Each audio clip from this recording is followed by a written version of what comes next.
വരണം രാജ്യഭ്രഷ്ടനായ ചക്രവർത്തി. സാമ്രാജ്യം നഷ്ടപ്പെട്ട് ഈ പെരുവഴിയിലേക്ക് നീ വരുന്ന നാളും കാത്തിരിക്കാൻ തുടങ്ങിയിട്ട് കാലം കുറെ ആയി. ഞാൻ ജനമെന്ന മാട്ടുക്കൂട്ടത്തിന്, പൊരുളിനെ, പദാർത്ഥത്തിന് വിറ്റും വാങ്ങിയും കൂട്ടിക്കൊടുത്തും കൈവിട്ടും പിടിച്ചു നിർത്തിയും രാഷ്ട്രീയ കച്ചവടം നടത്തുന്ന എന്റെ വർഗത്തിലെ ഏതൊരുവന്റെയും ശത്രു നീയാണ്. നടപ്പ് വ്യവസ്ഥകളിൽ നിന്ന് വേറിട്ട് പെരുമാൾപുരങ്ങൾ നാട്ടിൽ വർദ്ധിച്ചാൽ പണി വേറെ അന്വേഷിക്കേണ്ടി വരും ഞങ്ങൾക്ക്. അതുകൊണ്ട് നാരായണ, എന്റെ പൊളിറ്റിക്കൽ എക്സിസ്റ്റൻസിന് ഭീഷണിയാവുന്നതിനെ തല്ലി തകർത്തേ പറ്റുമെനിക്ക്. നിന്റെ ശബ്ദം വേദവാക്യമായി നെഞ്ചിലേറ്റി ആട്ടിൻപറ്റം ആ പെൺകുട്ടിയുടെ പിണത്തിനെ സാക്ഷി നിർത്തി ഞാൻ പറഞ്ഞ വാക്കുകൾ കേട്ടിട്ടുണ്ട്. അതാണ് പെരുമാൾപുരത്തു നിന്നും ഇറങ്ങിപ്പോന്നപ്പോ നിന്റെ വഴി അവർ തടയാതിരുന്നത്. നീ ഒടുങ്ങണം. നിന്റെ തമ്പുരാൻ പരമ്പരയിൽ മണ്ണിനും പൊന്നിനും പെണ്ണിനും വേണ്ടി നിന്റെ പൂർവികർ നടത്തിയ കളികളിൽ, അംഗങ്ങളിൽ അറിയാതെ ചട്ടുകമായി പോയ വേലപ്പൻ പൂശാരിമാരുടെ അനന്തര തലമുറയുടെ സ്വപ്നമാണത്. അച്ഛന്റെ താങ്ങും തണലുമില്ലാതെ വളർന്നവനാ കുട്ടിക്കൃഷ്ണൻ. ആ വളർച്ചയുടെ ഓരോ പടവിലും എന്നെ മുന്നോട്ട് നയിച്ച ശക്തി ഒരു നാൾ കാളിയാർ മഠത്തിലെയും ദേവർ മഠത്തിലെയും പിൻതലമുറ തമ്മിൽ ആയുധമെടുത്ത് ചോര വീഴ്ത്തി ചാവുന്നത് കാണും ഞാൻ എന്ന് വിശ്വാസമായിരുന്നു. ഇതാ അതിന്റെ വേദിയാണ് ഈ മണ്ണ്. കാത്തിരിപ്പുണ്ട് കാളിയാർ മഠം ഗിരിയും കൂട്ടരും നിന്നെ. ഒന്നുകിൽ അവന്റെ കൈകൊണ്ട് നീ, അല്ലെങ്കിൽ അവനെ കൊന്ന് നീ ജയിലിലേക്ക്. എങ്കിൽ തിരിച്ചിറങ്ങി വരും കാലം പെരുമാൾപുരം എന്ന നിന്റെ ആ കനാൻ ദേശത്ത് എന്റെ പാർട്ടിയും ഞാനും തട്ടകം പണിഞ്ഞിരിക്കും. ചെല്ല്, മരണക്കെണിയിലേക്കോ കൊലക്കത്തി എടുക്കാനോ എനിക്കൊന്ന് കാണണം ഈ ഒടുക്കത്ത അംഗം. എടാ പരമ കൊലയാടി മോനെ കുട്ടിക്കൃഷ്ണ, വർഷം 5 കഴിയുമ്പോ നാട്ടിലെ പള്ളിക്കൂടത്തിന്റെ വരാന്തകളിൽ വരി നിന്ന് ചൂണ്ടുവിരലിൽ കറുത്ത പുള്ളി കുത്തി നിന്റെയൊക്കെ പേരിനും ചിഹ്നത്തിനും നേർക്ക് പ്രാർത്ഥനയോടെ സീല് കുത്തി തിരുവനന്തപുരത്തേക്കും ഡൽഹിക്കും നിന്റെ വർഗത്തെ കയറ്റി വിടുമ്പോ നീ പറഞ്ഞ മാട്ടുകൂട്ടം ചില സ്വപ്നങ്ങൾ കാണാറുണ്ട്. ആ സ്വപ്നത്തിനാണടാ നീയൊക്കെ കറൻസി നോട്ടിനും വിസ്കി കുപ്പിക്കും അന്തിക്കൂട്ടിന് കിട്ടുന്ന ചായം തേച്ച മാംസത്തിനും വിൽക്കുന്നു. വോട്ട് തേണ്ടി ഉഷ്ണിച്ച് വീട് വീടാന്തരം കയറി ഇറങ്ങുമ്പോ ഉളുപ്പും മാനവും ഇല്ലാതെ ഛർദിച്ചതെല്ലാം വിഴുങ്ങാനും ഉലഭ്യം പറഞ്ഞു നടന്നവനെ പങ്കാളിയാക്കാനും അതിനെ നാണക്കേടില്ലാതെ ന്യായം പറഞ്ഞ് ന്യായീകരിക്കാനും കഴിയുന്ന നീ അടങ്ങുന്ന തന്തയില്ലപ്പട ഭയക്കുന്നുണ്ടല്ലേ പെരുമാൾപുരത്തിനെ? ഭയക്കണംടാ, ഭയക്കണം. വെള്ളക്കാരൻ വെച്ചൊഴിഞ്ഞുപോയി ഇരിപ്പടങ്ങളിൽ മാറി മാറി കയറിയിരുന്ന് ദരിദ്ര കോടികളുടെ അണ്ണാക്കിലേക്ക് കഴുകാതെ തള്ളിക്കയറ്റുന്ന ജനാധിപത്യം എന്ന പേരുള്ള ഭരണത്തിന്റെ ചെങ്കോലുണ്ടല്ലോ, അത് വെട്ടിയെറിഞ്ഞ് പട്ടിക്കെറിഞ്ഞു കൊടുക്കാൻ ഇന്നാട്ടിലെ ജനങ്ങൾക്ക് കഴിയുന്ന ദിവസം വിദൂരമല്ല കുട്ടിക്കൃഷ്ണ. പെറ്റ തള്ള ചത്താൽ ആ ശവം കെട്ടിവലിച്ച് നാട് നീളെ വോട്ട് തെണ്ടാൻ മടിക്കാത്ത നീ എന്താ കരുതിയേ? ആ പാവം കുഞ്ഞിന്റെ മൃതശരീരത്തിന് മുന്നിൽ നീ നടത്തിയ പ്രസംഗം കേട്ട് എന്റെ ജനത വീണുപോയെന്നോ? നാരായണൻ ആരും കൈവിട്ടിട്ടില്ലടാ. പുറകിൽ വിട്ടിട്ട് പോന്ന മണ്ണിലല്ല നാരായണൻ ജീവിക്കുന്നത്. പെരുമാൾപുരത്തെ ഓരോ മനുഷ്യന്റെയും ഹൃദയത്തിലാണ്. നീ പകയുടെ പ്രതികാരത്തിന്റെ കഥ പറഞ്ഞല്ലോ.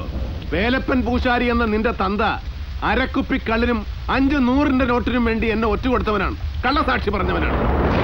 തെറ്റുകൾ ഏറ്റുപറയാനും ക്ഷമ ചോദിക്കാനും വന്ന വൃദ്ധനെ ഒരു നോട്ടം കൊണ്ടുപോലും നാരായണൻ വേദനിപ്പിച്ചിട്ടില്ല. ആയ കാലത്ത് മൂപ്പിൽ കുഞ്ഞമൂന്നാരുടെ ചൂലായും ചൂട്ടുകെട്ടയായും നടന്ന നിന്റെ അച്ഛനെ ഓർത്ത് സഹതപിക്കുന്നതിന് പകരം എന്നെ ശത്രുവായി പ്രഖ്യാപിച്ച് നിഴൽ യുദ്ധം നടത്തുകയല്ല വേണ്ടത്. നാരായണന്റെ അന്ത്യം നീ കരുതുന്നത് പോലെ സംഭവിച്ചാൽ, ഒരു കൊലക്കത്തിയിൽ ഒടുങ്ങിയാലും കൊലയാളിയായി തുറുങ്കിലടക്കപ്പെട്ടാലും പെരുമാൾപുരം അനാഥമാവില്ലടാ. നിന്റെ പാർട്ടിയും വ്യഭിചാരപ്പണം കൊണ്ട് തുന്നി അതിന്റെ കൊടിയും ആ മണ്ണിൽ ഉറക്കില്ല, ഉറച്ചു നിൽക്കില്ല. അത് അനുവദിക്കില്ല ആ നാടിന്റെ മക്കൾ. കാരണം നാളിതുവരെ അവരെ നയിച്ചത് നിന്നെപ്പോലെ ഒരു രാഷ്ട്രീയ എംബോക്കിയല്ല. പകരം സഹനത്തിന്റെ, നന്മയുടെ, ധർമ്മത്തിന്റെ ഭാഷയും ജീവിതവും അവരെ പഠിപ്പിച്ചവനാണ്. അതുകൊണ്ടാണ് അവനെ അവർ പ്രജാപതി എന്ന് വിളിക്കുന്നത്. വഴിമാറ്, എനിക്ക് അവനെയാണ് കാണേണ്ടത്. എന്റെ നാടിന്റെ വിളക്കായിരുന്ന പാവം കുട്ടിയുടെ അന്നത്തിൽ പാഷാണം കലക്കിച്ച പരമനാറിയെ. മാറി നിൽക്കടാ MLA.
അധമ ജന്മത്തിനെ ഈ മണ്ണിൽ പിറന്നു വീഴുന്നതിന് മുമ്പേ കൊല്ലേണ്ടതായിരുന്നു.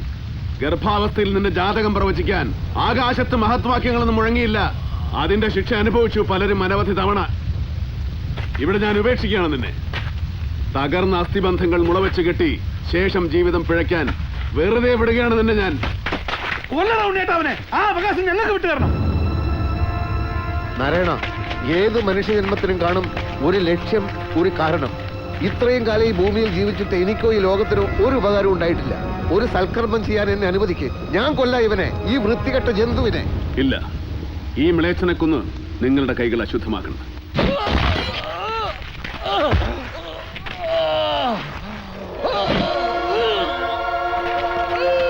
കുമാര,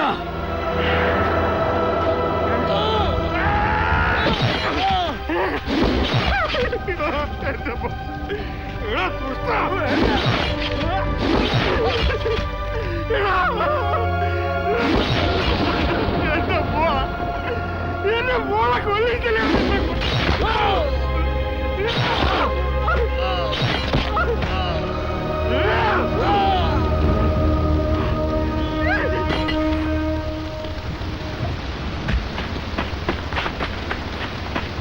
അതവന്റെ വിധിയാണ്. അവൻ ഇന്നാൾ വരെ ഉപയോഗിച്ചതിൽ വെച്ച് ഏറ്റവും നികൃഷ്ടമായ ആയുധം അതാണ് കുമാരൻ. ആ ആയുധം അവസാനം ഗിരിയെ തിരിഞ്ഞു കുത്തി.